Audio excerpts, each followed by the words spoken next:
Oke baik, kembali bersama dengan saya Petrus Abubolon dari Kopdar Kopi dari Anak Petani untuk hidup lebih menarik. Jadi udah bersama dengan kita Theophilus Abubolon tadi keputus karena beliau baru diturunkan dari mobil beliau. Oke, kita akan lanjutkan mengenai tentang gonjang-ganjingnya mengenai tentang penggantinya Edi Pak Prabowo, Menteri Kelautan dan Perikanan. Kita tadi bercerita mengenai tentang banyaknya apresiasi kepada KPK ya. KPK karena dalam waktu Betul. yang bersamaan, dalam waktu 2 minggu, 2 menteri tertangkap di tengah pandemi COVID-19. Ini bukan musibah, tapi ini bagi kita matinya rasa kemanusiaan, menurut saya ya pribadi. Oke, dan juga banyaknya gonjang-ganjing pengganti Pak Edi Prabowo, Menteri Kelautan dan Perikanan, ada Bang Sandi, ada Bu Susi, ada Bang Fadlijon, ya kan? Ada juga yang saat ini Direktur Eksekutif Gerakan Muda Visioner, Bro Theophilus Abubolon, sedang gaung-gaungkan yaitu Bang Rob Kardinal ya, Bang Robert Kardinal. Oke tadi. Kardinal. Betul. Bagaimana tadi itu Bro, mengenai indikator-indikator yang untuk pengganti Pak Edi Prabowo tadi yang disampaikan? Ya, yang tadi dua indikator penting ya, yang menurut saya dalam memilih menteri tadi saya bilang bahwa yang pertama kita harus melihat kematangan beliau dalam pemahaman beliau dalam birokrasi. Ya. Agar nantinya beliau tahu harus apa. Kan seperti itu. Jangan punya ide dan gagasan besar, cuman nggak mengerti birokrasi. Rusak parah gitu ya? Nanti kan jadi menteri belajar bukan kerja. Ya. Yang dibutuhkan Pak Jokowi, menurut lu kriteria seperti apa sih menurut Game Movie ini yang dibutuhkan oleh Pak Jokowi? Siap. Yang dibutuhkan Pak Jokowi, menteri yang bisa kerja, yang bisa menerjemahkan visi misi beliau. Dan itu ada di mana? Dan itu ada di mana tuh? Ada di Pak Robert Kardinal. Oke. Baru lah lu kasih sedikit cerita mengenai beliau, latar belakang beliau supaya lebih jelas, dan tadi agak-agak kurang jelas tuh. Iya, jadi gini, Pak. Beliau ini yang tadi saya bilang kan, bahwa secara pemahaman birokrasi, 4 periode dia di Komisi 4 DPR yang dalam notabene Komisi 4 itu adalah mitra kerja dari KKP. Ya, betul, sepakat. Jadi berbicara beluk KKP, dari vote-nya sampai yang paling tinggi dia sudah tahu ya kan. Ya. Nah, yang kedua, kematangan dalam berpolitik. Kematangan beliau yang tadi saya bilang, diterpa angin kuat sekencang apapun pohon beringin itu, berganti umum, berganti sekjen, bendahara umumnya tetap beliau, Pak. Ya, betul. Gimana? Itu kan menunjukkan kematangan beliau dalam berpolitik, dan kita bisa lihat lah, dia zaman siapa jadi bendahara umum? Zamannya Pak SN. Ya, zamannya Pak SN, tertangkap Pak SN, dia sebagai bendahara umum tertangkap apa enggak? Enggak. Enggak. Yang tadi saya bilang berarti menandakan apa? Bahwa beliau adalah Mr. Clean toh. Tuh. Siapa? Pak Idrus. Waktu ditangkap, apa beliau terseret juga namanya? Tidak. Enggak ada nama terseret. Nah, kan maka dari itu kita melihat beliau ini punya potensi besar, di mana dia masih punya track record yang bersih, kematangan beliau dalam berpolitik sudah ngeri kali. Terus pemahaman beliau mengenai birokrasi di Kementerian Kelautan Perikanan ini sudah sangat paham lah, 4 periode, Pak. Tapi bagaimana dengan itu kan pastinya harus ada pertimbangan dari partai, Bu. Menurut lu betul. bagaimana? Ya, yang tadi kita bilang, karena beliau sudah matang dalam politik, saya yakin lah untuk urusan partai sudah selesai sama dia.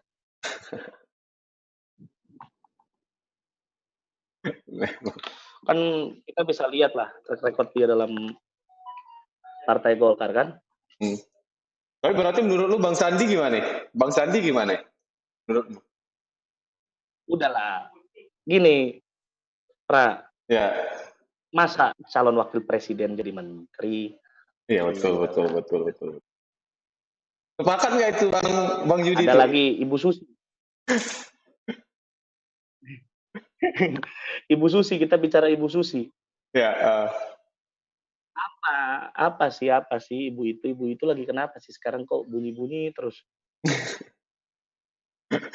menurut lu Ini kenapa? kita lihat Menurut lu dari kenapa? apa bahwa kita harus ekspor jangan bibit, ekspor lobster jadi, lobster dewasa, Hmm. ya kan? Tapi selama zaman beliau, Hmm. apakah kuota ekspor atau target ekspor meningkat? Kan enggak juga, Pak. Ya, sama-sama Berarti aja kan berarti. sama-sama ongkos, berarti kan omong kosong. Nah, terus Bang Kalau Fadli masalah ide dan gagasan pun, oke. ya kita kan punyanya, mending kita yang jadi menteri kan. Kalau O2, Nah, kalau maka dari O2 itu bisa sih, lah kita bilang ya. Kalau O2 ini kita bisa lah ya. dari sebegitu banyak pertimbangan, Hmm.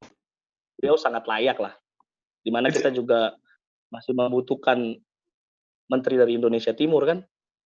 Kalau yang ini bro, satu lagi Representasi kurang, Indonesia satu lagi Timur. kurang. Fadli John. Pak Fadli, Hmm. waduh, gimana ya? Beliau urus Senayan aja lah. Udah, Oposisi nggak aja. cocok. Iya, Berarti urusan Twitter aja gitu. betul. Semua sudah punya porsinya masing-masing. Nikmati, jalani, ya kan? Tapi kalau untuk secara pribadi ini saya cerita sedikit ya. Ya. Beliau ini juga merupakan apa ya? Dalam berpolitik saya selalu salut sama dia. Bagaimana dia punya prinsip kita itu tidak bisa didikte. Kalau sudah jadi politisi didikte sama orang udah susah. Artinya di situ beliau ini politisi yang merdeka, Pak. Ya. Kita tahu lah hari ini susah mencari politisi yang merdeka di Republik ini kan. Tapi banyak orang juga bilang gitu bro masalahnya. Dia susah didikte, saya punya ini, punya itu, punya. Tapi tetap juga ketangkep bro.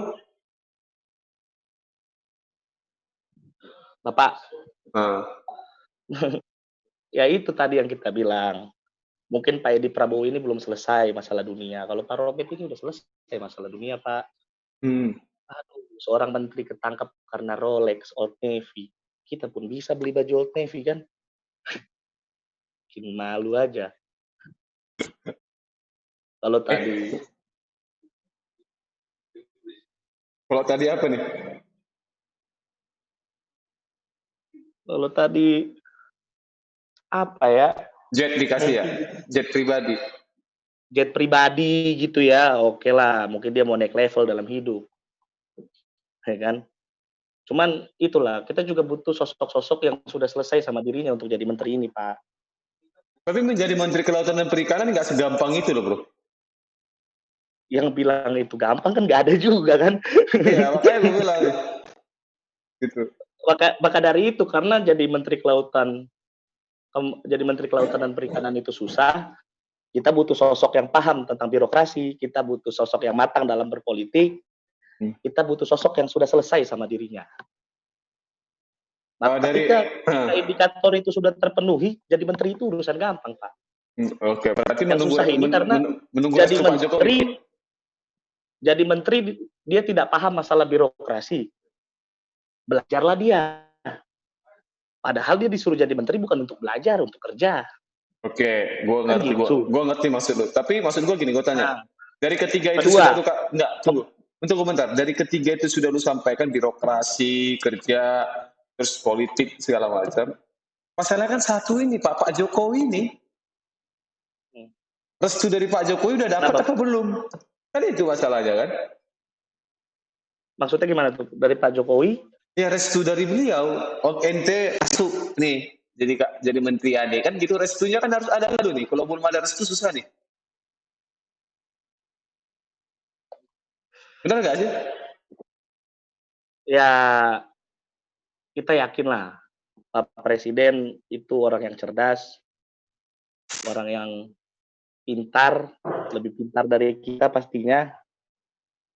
Ya, pertimbangan-pertimbangan yang saya sampaikan itu pasti masuk akal lah, Hmm, dan itu ya. juga pasti jadi bahan pertimbangan. Menurut Kalau lu, untuk masalah ah, restu itu kan, ya, itu itu faktor faktor X itu, Pak. oh Kalau ya, ya. ibarat kata kalau kata senior-senior kita, ibarat kata berpolitik itu kayak main golf, Pak. Hmm, Sejago apapun Bapak punya teknik memukul bola, hmm, sebagus apapun stick golf Bapak, ya. cuman kalau angin tidak berarah di situ ya hancur, lari bolanya kan gitu. Berarti kan sekarang kalau kita berbicara restu itu kan ini kan faktor angin. Kalau udah angin, Maksud lu siapa pembisiknya? aduh, kalau itu kalau itu nggak tahu lah. Bukan kapasitas kita untuk menjawab hal-hal seperti itu. Ente cari aman terus dari tadi. Malasan nih. Bukan cari aman, Pak. Ini kan kita kan sini untuk membahas mencari pengganti Edi Prabowo, Iya, bukan pembisik kalau Presiden Jokowi kan gitu. masalahnya begini, ketika mencari pengganti Pak Edi Prabowo, berarti Pak Jokowi itu membutuhkan yang berani memiliki gebrakan-gebrakan. Nah, oke kita bilang begini, Pak nanti Bang Robert Ferdinand lah kita bilang, yang menjadi menteri. Kita aminin ya bersama-sama, karena beliau juga saya Amin, tahu, amin beliau jadi menteri. saya lihat juga rekod beliau masalahnya. Uh, Apa yang menurut lu pertama kali harus diubah dari Kementerian Kelautan dan Perikanan tuh ketika beliau menjabat? Menurut lu? Coba-coba ulang, Pak, ulang. Hal apa yang akan dilakukan beliau pertama kali? Yang pertama kali beliau lakukan, Ya, kalau beliau jadi menteri, yang pertama kali beliau lakukan adalah mengikuti visi misi presiden dan menjalankannya dalam sebuah program. Itu pasti beliau lakukan. gebrakan apa nih? Contoh nih, tenggelamkan kah? Tenggelamkan kapal atau stop ekspor lobster? Beliau ini bukan tipe yang suka buat kebijakan untuk cari panggung, Pak. Oh, oke. Okay. Ya, bukan tipe yang suka manggil-manggil wartawan, cuman kerjanya kerja nyata, Oke, kan oke, oke. begitu. Oke, paham, paham. Kita lebih hormat lah sama orang yang nggak perlu panggil-panggil wartawan, tapi dia tetap kerja kan. Ya. Jangan seakan-akan baru dia tenggelamkan kapal itu udah berasa hebat dia. Kan gitu. Kalau cuman nenggelamkan kapal jadi menteri, kita aja pernah jadi menteri, ya kan? Ketelepon panglima, tenggelamkan dulu barang itu bos, kan gitu. Kalau cuman jadi menteri KKP, indikator keberhasilannya adalah menenggelamkan kapal kan? Ya, Kan nggak itu. Apa sih indikator keberhasilan jadi menteri ini kan? Dapat menyerap anggaran untuk kemakmuran rakyat, gitu kira-kira. Dapat menerjemahkan visi misi presiden menjadi sebuah bentuk program kerja, kan seperti itu. Nah, dan saya yakin itu yang akan dilakukan beliau. Dan lu yakin? Yang pasti saya jamin. Dan lu yakin dia yang bisa beliau saya bisa? jamin. Saya yakin 100% beliau bisa, Pak. Bahkan yang bisa saya jamin, jika beliau menjabat jadi Menteri KKP, nggak akan kejadian lagi yang seperti Pak Edi Prabowo ini. Itu saya bisa jamin. Dan lu yakin di situ? Yakin 100%, Pak. Beliau itu orang jujur. Jadi, apa namanya, yang itu yang penting. Kita harus suarakan. Indikator itu, kadang kita bingung memilih menteri ini indikatornya apa. Orang profesional, jangan dari non-partai. Emang orang partai itu bukan profesional? Kan nggak juga. Betul. Iya kan? Takutnya ada Jangan setorannya. begitu. Waduh, emang ada ya setoran-setoran begitu ya? Saya baru tahu itu. Aku nanya takutnya. Ini kan praduga tak bersalah nih. Asas praduga tak bersalah nih, Gun. Nah, itu Takutnya. maka dari itu biar kita lihat tes. Jadi kan Pak Robert penting begitu.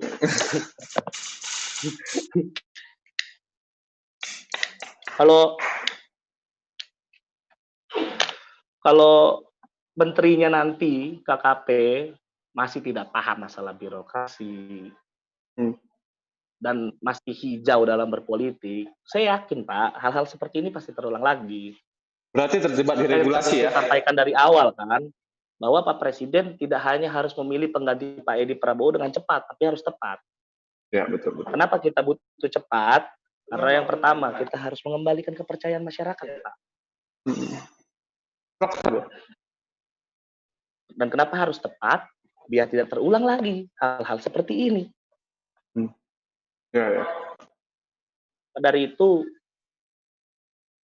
dari semua nama yang kita sebutkan, Pak, nama yang paling cocok itu dari hasil kajian strategis yang kami buat dan berdasarkan survei yang dilakukan di lapangan, nama beliau muncul. Dan sudah di track record sama kalian ya dari Gemovie ya?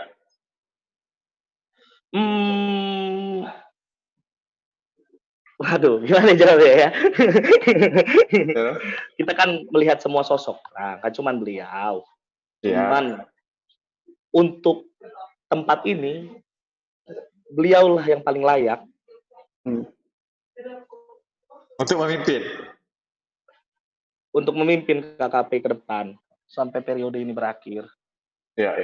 Gua sepakat ketika lu ngomong begitu. Kita cari orang yang tepat, bukan orang yang cepat. Karena gini juga, kita harus tahu juga kan bahwa Indonesia ini negara kepulauan, maritim dan banyak juga daerah-daerah Indonesia ini yang menghasilkan ikan yang begitu banyak kan, bukan cuma lobster doang yang harus dikerjain kan? Betul. Banyak lagi yang lain. Bagaimana tantangan jadi KKP itu banyak tahu. Yang pertama dengan negara kita dengan sumber daya kelautan yang begitu kaya, tapi dengan laut kita yang begitu luas, tugas KKP itu tidak hanya mengelola, tapi harus menjaga juga kan begitu. Ya. Kebetulan kan ayah saya dari KKP juga, Mas. Oh gitu. Jadi kalau untuk KKP ini kita paham-paham sedikit lah. Tumben aku dipanggil Mas dia nih. Nice. Jadi tugas beliau itu berat. Jadi menteri KKP itu berat. Yang lain gak akan kuat, biar Pak Robert aja, kira-kira itu. Oke, paham, gue paham. Baik, jadi dengan begitu banyak nama yang kita disebutkan di media publik saat ini begitu banyak, dan aku mencari pengganti Bapak Edi Prabowo ini memang kita bicara tentang perikanan dan kelautan ini memang menjadi sentral penting bagi Indonesia karena Indonesia bagian merupakan negara kelautan dan perikanan atau apalagi dengan cita-cita Pak Presiden menjadikan Indonesia sebagai negara poros maritiman kan? Iya, poros maritim. Nah, ini perlu juga orang-orang yang tepat dan yang layak kalau kita katakan yang bisa menjaga marwah kepercayaan dari Presiden Republik Indonesia dan itu juga kepercayaan oleh masyarakat Indonesia.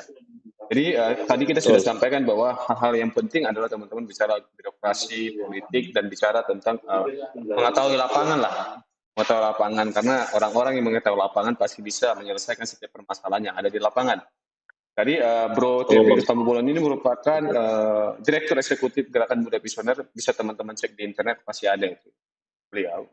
Beliau sering bermain di politik jadi pengamat politik, dan kita tahu perlu anak-anak muda yang seperti beliau ini yang terus survive dalam melayani dan mengabdi untuk Indonesia cinta ini. Oke, Pak.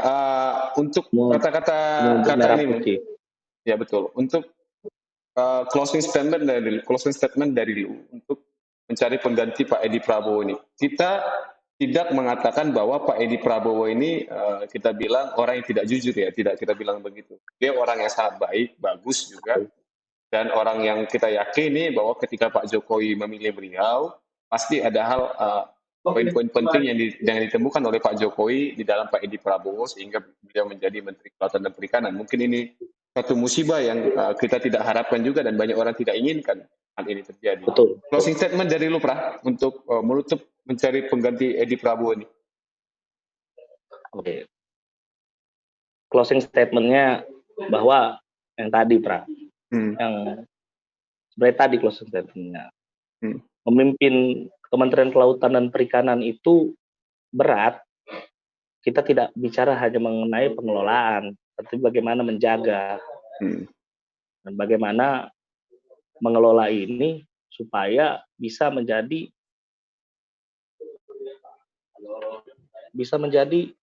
kesejahteraan. Bisa menjadi kesejahteraan untuk masyarakat.